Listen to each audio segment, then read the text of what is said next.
வணக்கம் நண்பர்களே, லக்ஷ்மி சமையலுக்கு உங்களை அன்போடு வரவேற்கிறேன். நம்ம வீடியோ இதான் ஃபர்ஸ்ட் டைமாக பார்க்குறீங்கன்னா சப்ஸ்கிரைப் பண்ணிக்கோங்க, பெல் பட்டனை கிளிக் பண்ணிக்கோங்க, ஷேர் பண்ணிக்கோங்க, கீழே தெரியுற ஐ பட்டனையும் ப்ரெஸ் பண்ணிக்கோங்க. அப்போ தான் நான் போடுற வீடியோவில் உங்களுக்கு உடனுக்குடனே வரும். இன்றைக்கி நம்ம ஒரு ஈவினிங் ஸ்நாக்ஸ் தாங்க. அது மைதா மாவு மட்டும் இருந்தால் போதுங்க, சூப்பராக செஞ்சு முடிச்சிடலாங்க. இது நம்ம ஸ்கூலுக்கு போகிற பசங்களுக்கு ஸ்நாக்ஸாகவும் கொடுக்கலாம், ஈவினிங் ஸ்நாக்ஸாகவும் சாப்பிட்லாங்க. ரொம்ப சூப்பராக இருக்கும். நம்ம கடைகளில் போய் அந்த ஸ்நாக்ஸ் ஏதோ வாங்குறதுக்கு இந்த மாதிரி ஸ்நாக்ஸ் நீங்கள் செஞ்சு கொடுத்தீங்கன்னா எல்லோரும் விரும்பி சாப்பிடுவாங்க. அது எப்படி செய்யுதுன்னு பார்க்கலாம். அது ரொம்ப ரொம்ப ஈஸியும் கூட.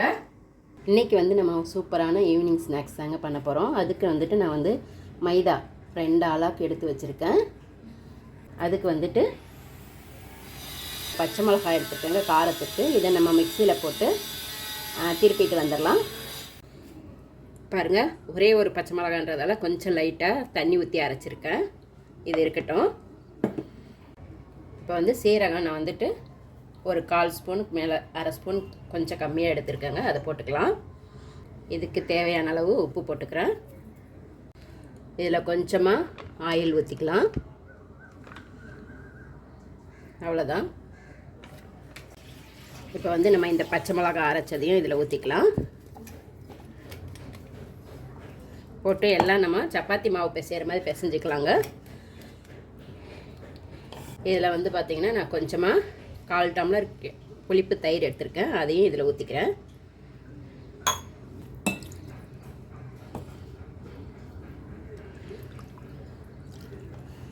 உங்களுக்கு காரத்துக்கு பச்சை மிளகாய் வேணாம் அப்படின்னா ப்ளைனாக கூட நம்ம செஞ்சுக்கலாங்க. ரொம்ப நல்லாயிருக்கும், அதுவும் டேஸ்ட்டு. இப்போ இது கொஞ்சம் கொஞ்சமாக நம்ம தண்ணி ஊற்றி மாவு பிசைஞ்சிக்கலாம். சப்பாத்தி மாவு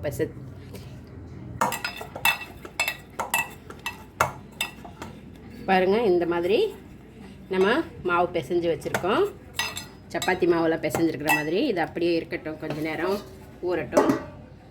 இப்போ ஸ்டவ் பற்ற வச்சுட்டு ஒரு பானையில் வச்சுருக்கேங்க. அதில் தேவையான அளவு எண்ணெய் ஊற்றிக்கலாம்.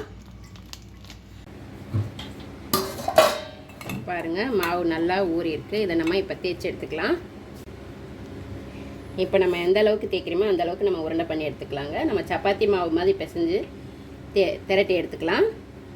நீங்கள் இந்த மாதிரி கல் இல்லாமல் நம்ம டைல்ஸ்லேயே கூட நம்ம இந்த மேடை மேலே கூட தேய்ச்சி எடுத்துக்கலாம்.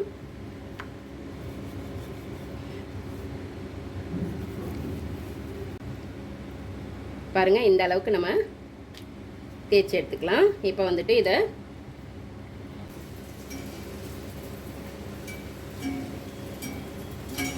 ஸ்கொயராக கட் பண்ணிக்கலாம், இல்லைன்னா நீட்டாக கூட கட் பண்ணிக்கலாம். அது நம்மளுடைய விருப்பம்.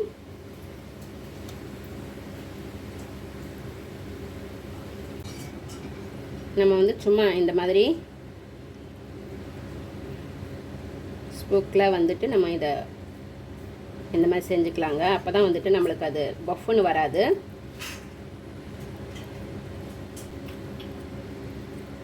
நம்ம கட் பண்ணுறதுக்கு முன்னாடியே கூட நம்ம இந்த மாதிரி போட்டுக்கலாம்.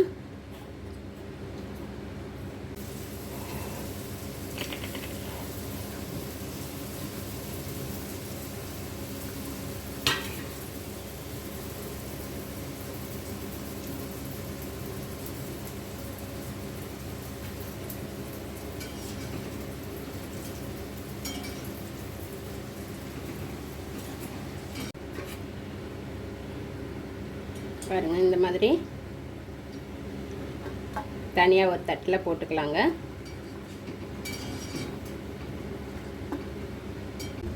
பாருங்கள், இப்போ எண்ணெய் சூடாயிடுச்சு. நம்ம இந்த மாதிரி தனித்தனியாக எடுத்துருக்கிறத அது எல்லாமே ஒன்றா போட்டுருவோம்.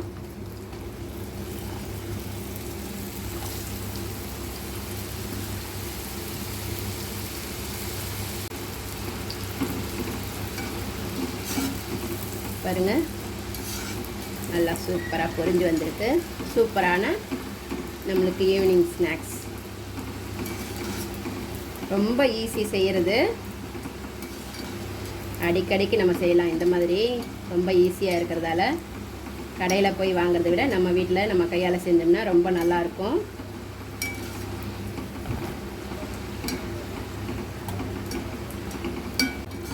அவ்வளோதாங்க.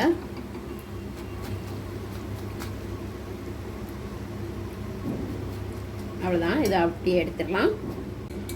எல்லாமே எடுத்தாச்சு. இப்போ இதே மாதிரி நம்ம எல்லாமே செஞ்சு போட்டுக்கலாங்க. நம்ம வந்து மைதாவை நல்லா தேய்ச்சி விட்டுட்டு திருப்பிக்கிட்டோம்னா கீழே ஒட்டாமல் வரும். அதுக்கப்புறமா நம்ம இந்த மாதிரி ஸ்பூன் இருக்குது இல்லைங்களா, மேகி ஸ்பூன், அதில் வந்துட்டு நம்ம இந்த மாதிரி போட்டுட்டோம்னா நம்மளுக்கு பூரி மாதிரி உப்பி வராது, நல்லா சூப்பராக வரும். அதுக்கு தான் நான் இது மாதிரி போடுறது. அங்கங்கே போட்டுக்கலாம்.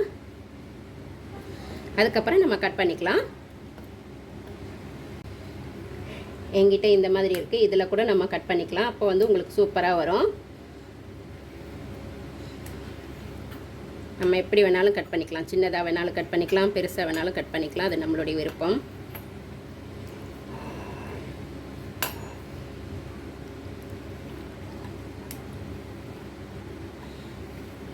பாருங்கள் சூப்பராக வந்திருக்க.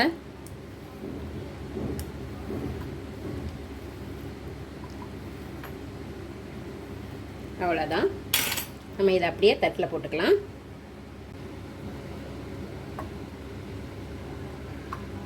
எவ்வளோ சூப்பராக வந்திருக்கு பாருங்கள். இதை எடுத்துட்டு அப்படியே நம்ம எண்ணெயில் பொரிச்சிக்க வேண்டியதுதான். இதை அப்படியே போட்டுக்கலாம்.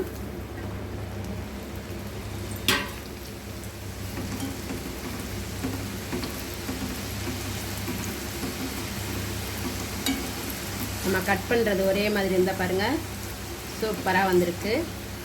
சைஸு ஒரே மாதிரி வந்திருக்கு. நான் வந்து புளிப்பு தயிர் போட்டேங்க. உங்களுக்கு வேணும்னா புளிப்பு தயிர் போடலாம், இல்லைன்னா வெறும் தண்ணி மட்டும் தெளித்து பிசைஞ்சிக்கலாங்க. உங்களுக்கு புளிப்பு வேண்டான்னா அது நம்மளுடைய விருப்பம்தான். இதை மாதிரி பண்ணிவிட்டு கூட நம்ம எப்படி சும்மா சப்பாத்திக்கு பிசைகிறோமோ அதே மாதிரி பிசைஞ்சிட்டு கூட நம்ம எடுத்துட்டு உப்பு மிளகாத்தூள் கூட தூவிக்கலாங்க. அதுவும் ரொம்ப நல்லாயிருக்கும். பாருங்கள் இந்த அளவுக்கு வந்தது, நம்ம எடுத்துடலாம். அவ்வளோதாங்க, சூப்பரான ஸ்நாக்ஸ் ரெடி. இந்த மாதிரியே எல்லாமே நம்ம போட்டு எடுத்துக்கலாங்க. பாருங்கள் சூப்பராக வந்திருக்கு பாருங்கள். நல்லா மொறு மொறுன்னு எல்லாமே நல்லா வந்திருக்கு. நீங்களும் இதை மாதிரி ட்ரை பண்ணி பாருங்கள். எப்படி இருந்ததுன்னு கமெண்ட்டில் சொல்லுங்கள். பாருங்கள் சூப்பராக ஸ்நாக்ஸ் ரெடி ஆயிடுச்சு. எப்படி இருக்குது பாருங்கள். நல்லா மொறு மொறுன்னு வந்திருக்குங்க. ரொம்ப ஈஸியாக பண்ணிடலாங்க. நீங்களும் உங்கள் வீட்டில் ட்ரை பண்ணி பாருங்கள். எப்படி இருந்தது கமெண்ட்டில் சொல்லுங்கள். டேஸ்ட் ரொம்ப நல்லாயிருக்கு. அடுத்த வீடியோவில் வேறு ஒரு டிஷ்ஷோடு சந்திக்கிறேன். நன்றி, வணக்கம்.